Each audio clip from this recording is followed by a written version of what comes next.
Towards the base of the wrist, there's a line that looks just like this.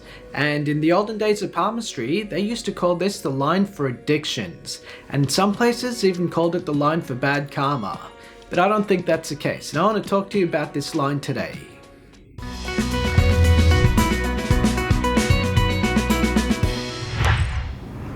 Hey guys, welcome back to Chariot Palmistry. My name is Sulabh Jain, and on this channel we talk about palmistry as a spiritual tool to help you navigate your life.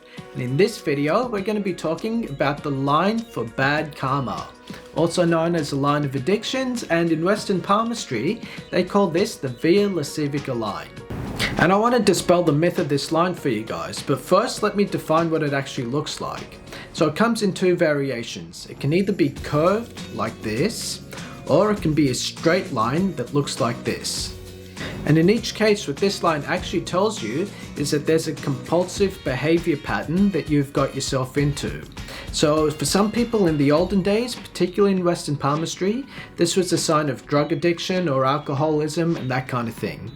But in today's day and age, this could be a video game addiction or a sugar addiction, that kind of thing. So the line isn't actually all bad. However, there are two variations to this. But before I describe those variations, let me give you a little bit of palmistry theory. You see this big triangle over here? That's related to the north node of the moon, which is Rahu. That rules things like obsessions. The smaller triangle down here is the south node of the moon. That rules detachment.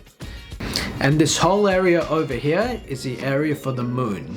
So let's think of it this way. We've got the moon over here, the north node over there, and the line for addiction that kind of runs through here. So if this line, the Via Lascivia line, or the line for addictions, is really high up, as in it goes through the Rahu triangle, then that's a sign of material addictions.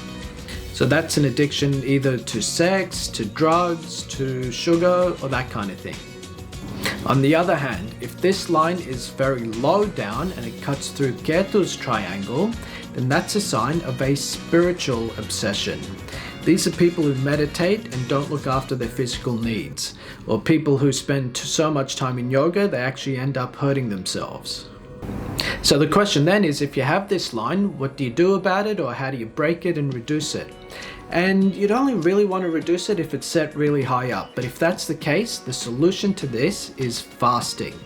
Now let me explain what I mean by that. If you look at the base of the wrist, just closer to the thumb, you'll see this other line curving upwards. That's always a sign of stomach problems. So whenever your gut is under stress, or people who have a gut that's under stress, they will have that line. And to some degree, you can see this line that we're talking about is really just an extension of that. So the compulsive behavior you exhibit goes through your gut. Think of it that way. So there's something in your physical needs that needs help here.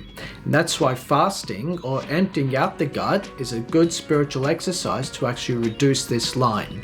And you know it's working, or if you're applying fasting to this, you'll know that's working because this line can actually start to break and fracture and become a whole lot thinner. And when that happens, that means you're actually reprogramming your brain and overcoming your compulsive behaviors.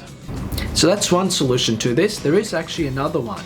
That is to develop palmistry symbols. So if this line connects either into your lifeline or into a palmistry symbol, like over here you see a fish symbol connected to this, that means your compulsive behavior will actually give you the benefits of that palmistry symbol. So the fish brings wealth. So this obsession that this person's got is going to make him a lot of money. And that, guys, is a line for bad karma, or the line for addictions in Indian palmistry. If you want to learn about the line for good karma, click on this video over here. Thanks a lot.